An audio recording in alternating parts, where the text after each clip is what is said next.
रेती दीना सात वस्तु दीनी लिखाए, कोट जन्म का पंचता पल में पहुंचा जाए। अरे जो चीज जहां है वहीं खोजोगी तभी तो मिलेगी।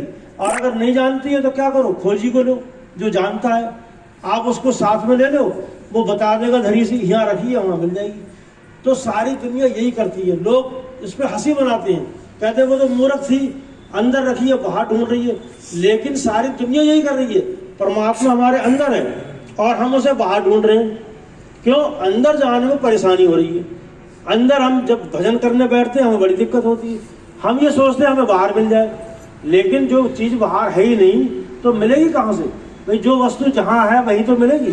तो इसीलिए वो समझा रहे हैं, जैसे मृगा नावी कस्तूरी, वन वन फिरे उदासी, जल विच कमल कमल विच कलियां, तपर भवन दुहासी। जैसे मृग होता है, हिरण जो होता है वो पूरे वन में मारा मारा घूमता है खुशबू की तलाश में। अब वो कहता है ये खुशबू आके दस दे रही है, लेकिन खुशबू है उसकी नाभि में। वो कभी जो है अपनी नाभि को सूंघ कर नहीं देखता, वो पूरे जंगल में जो चक्कर काटता रहता है उसे ढूंढता रहता है। तो इसीलिए वो समझा रहा है कि वो वस्तु तुम्हारे अंदर है, लेकिन तुम उसे बाहर खोज रहे हो।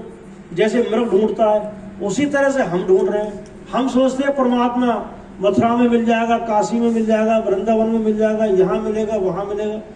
स्वामी जी महाराज कहा करते थे परमात्मा को तुम्हारे अंदर से किसी ने निकाल दिया है क्या, जो तुम बाहर मारे मारे घूम रहे हो? वो तुम्हारे अंदर है भाई, अंदर जाओ और उसके दर्शन करो।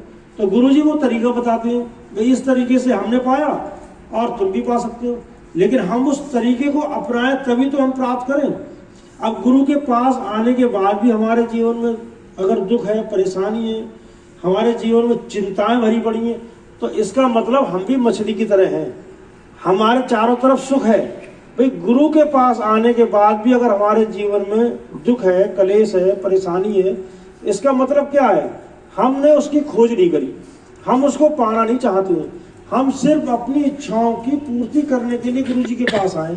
अभी भैया जी महाराज जी बता रहे थे परसों सत्संग में, कह रहे थे कि लोग जो गुरु के पास क्यों जाते हैं, वो अपनी इच्छाओं को पूरा करने के लिए जाते हैं। हमें ये चाहिए, हमें वो चाहिए, और सारे जीवन इसी में लगे रहते हैं। कभी इस इरादे से नहीं जाते कि गुरु हमें देना क्या चाहता है, हम उसे प्राप्त करें।